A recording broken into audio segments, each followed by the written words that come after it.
In tonight's episode, we're going deep into the heart of Manila, where something terrifying lies buried beneath one of the city's most iconic buildings. This story takes place inside the Manila Film Center, a structure built for art and beauty, but hiding a truth far darker than any movie ever screened inside. Locals say the walls still echo with the voices of the dead. Night guards refuse to patrol certain areas, and then there's the woman in green, pale, silent, and watching. What really happened here? Why do so many people say the place feels cursed? Let's just say this isn't just a haunted building, it's a tomb. And it's not empty. Let's dive in.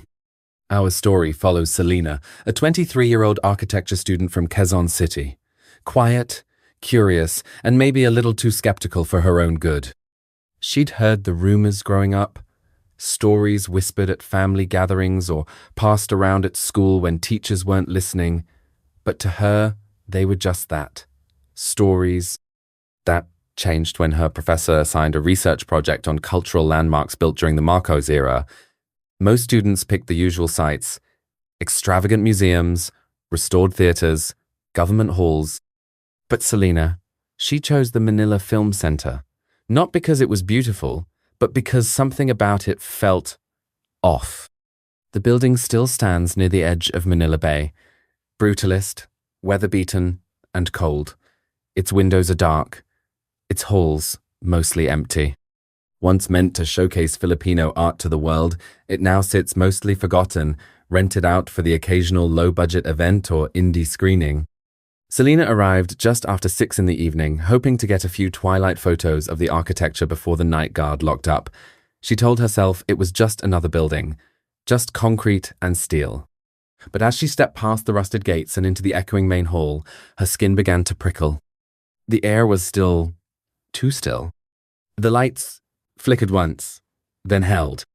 She glanced up at the massive ceiling where scaffolding once hung. It was quiet. Too quiet. And in that silence, she swore she heard breathing. Not hers. Someone else's. From beneath the floor, Celina shook it off.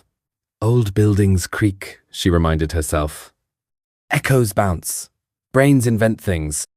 She moved deeper into the main hall, her camera clutched tight. The space was enormous, pillars stretching up like arms holding up the sky. But it was the silence that got to her. No city noise, no birds, no footsteps, just the low hum of the lights above and something else. A soft tapping. She paused. Tap, tap, tap, like someone knocking gently from far below. She turned toward the source, but the sound stopped.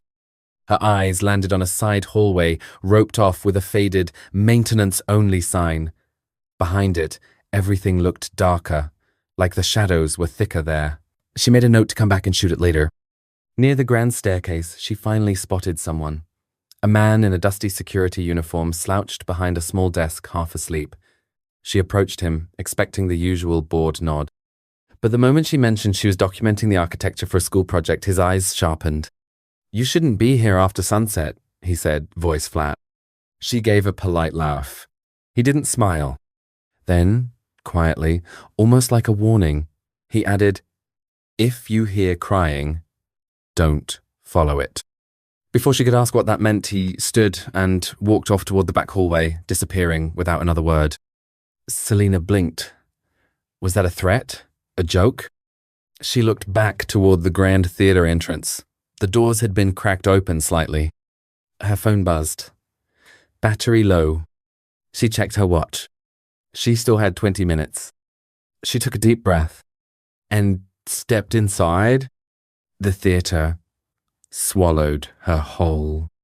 It was massive, dark, and freezing cold. Her footsteps echoed like whispers on the velvet-covered floor. Rows upon rows of empty red seats stretched into the dark, their backs straight, like soldiers waiting for a show that would never come. She raised her camera and snapped a few shots, but the flash barely made a dent in the shadows.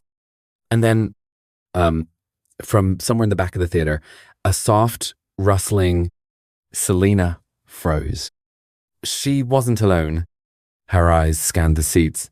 Nothing moved. But there it was again, A faint sound, like fabric brushing against fabric. She held her breath and clicked her flashlight on. 3 rows ahead, on the far left aisle seat, someone was sitting there. A woman, wearing a green dress. Still, as stone, facing forward. Celina's throat tightened. She hadn't heard anyone come in. And something about the woman's posture, too upright, too perfect, made her skin crawl. "Excuse me?" Celina called out, trying to sound braver than she felt. "The building's closing soon." No response. She took a step forward. The woman didn't move, didn't turn. Her camera beeped, battery dead. She looked down for half a second. When she looked back up, the seat was empty. Celina blinked hard. The seat was now bare. No woman, no sound, just stillness. She backed away slowly, her breath now sharp, shallow. She turned and bolted back out into the hallway, heart pounding. That's when she ran into the second security guard.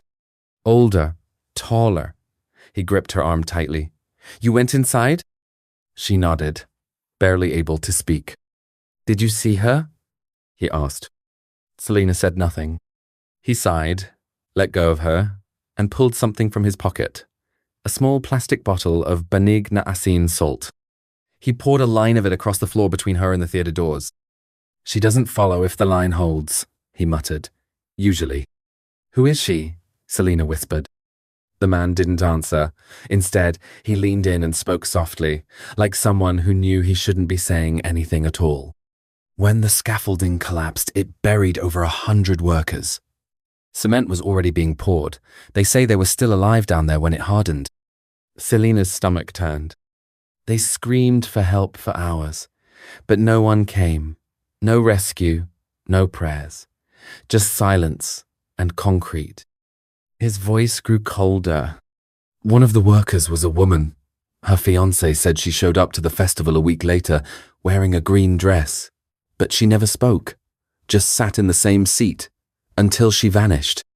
The hallway lights flickered. Far down the corridor, the soft sound of sobbing. High, thin, echoing. The guard went stiff. "Do not follow that sound," he said again, firmer this time. Celina turned to him. "But someone might need help." "No one alive cries like that." And then he walked away. Celina stood frozen. Every part of her said leave. But the sound kept going. Softer now. Almost pleading. She looked back toward the shadowed corridor and took a step forward. The corridor swallowed the light. Celina's flashlight flickered as she moved deeper into the back hallway, the sobbing pulling her forward like a thread. It was colder here. Not Manila cold. Not air conditioning cold. Burial cold. The air felt heavy, thick with dust, and something else, something metallic. She turned a corner and stopped. At the end of the hallway was a maintenance door. Old, rusted. A sign above it barely clung to the wall. Sub-level access. Staff only. The crying was louder now. Right behind that door. Celina reached out and touched the handle. Ice. She turned it. The door creaked open into a stairwell, descending into pitch black. She stepped down. With every step, the air changed. The smell of concrete dust, sweat, rust, and something like rot. Then, halfway down, her flashlight died. Darkness. Total. She froze. And then, a sound below her. Shifting. Shuffling. And a voice. Whispering. Celina held her breath. The voice was right below her now. She could hear it breathing. She turned to run, and standing at the top of the stairs was the woman. Face pale. Dress. Soaked in something dark and heavy. Her eyes were sunken, locked on Celina's. Celina couldn't move. The woman lifted a single finger and pointed down toward the base of the stairs. And then she spoke, barely a whisper. "They're still down there." Celina ran, didn't look back, didn't stop until she burst into the night air. gasping, heart racing, legs numb. The building behind her was quiet. Too quiet. She didn't speak on the ride home.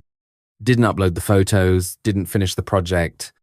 For days, Celina stayed in her apartment, barely sleeping. Every time she closed her eyes, she saw that stairwell, that face, that finger pointing down into the dark. A week later, still shaken, she visited the university archives. She needed answers, closure, something. In the back of a dusty file drawer, buried beneath festival budgets and architectural sketches, she found it, an incident report. Dated November 1981. It confirmed the collapse. The scaffolding gave way during a night shift. 169 workers were on site. Only a handful made it out.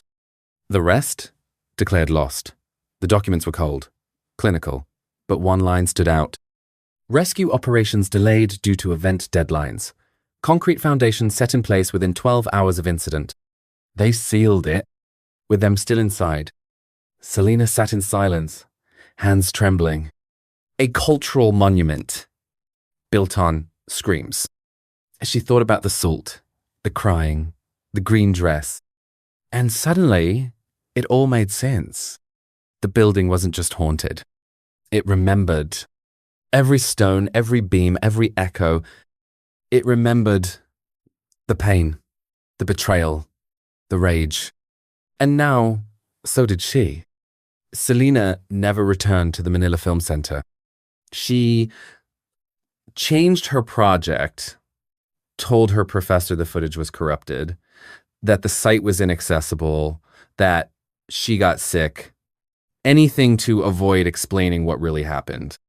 But some nights, she hears it again. The soft tapping beneath the floorboards of her apartment. 3 knocks. Always 3. And once, just once, she woke up to find a line of salt spilled across her front door. She lives alone. There's no proof, no recordings, nothing to convince anyone else of what she saw. But she keeps the files, the report, the photos, even the broken flashlight. And sometimes, late at night, she replays that moment in her head. The woman in the green dress, pointing downward, not in warning, in invitation, because maybe they're still waiting. Still trapped. And maybe what's haunting that place isn't just a spirit. Maybe it's a memory owned too heavy to bury, too loud to ignore. And maybe one day, someone will answer the cry. Or worse, follow it. I hope you enjoyed this video. If you like this video and want to listen to more true horror stories from Asia, feel free to subscribe and put on your notifications. I upload at least 3 times a week. Wish you all the best.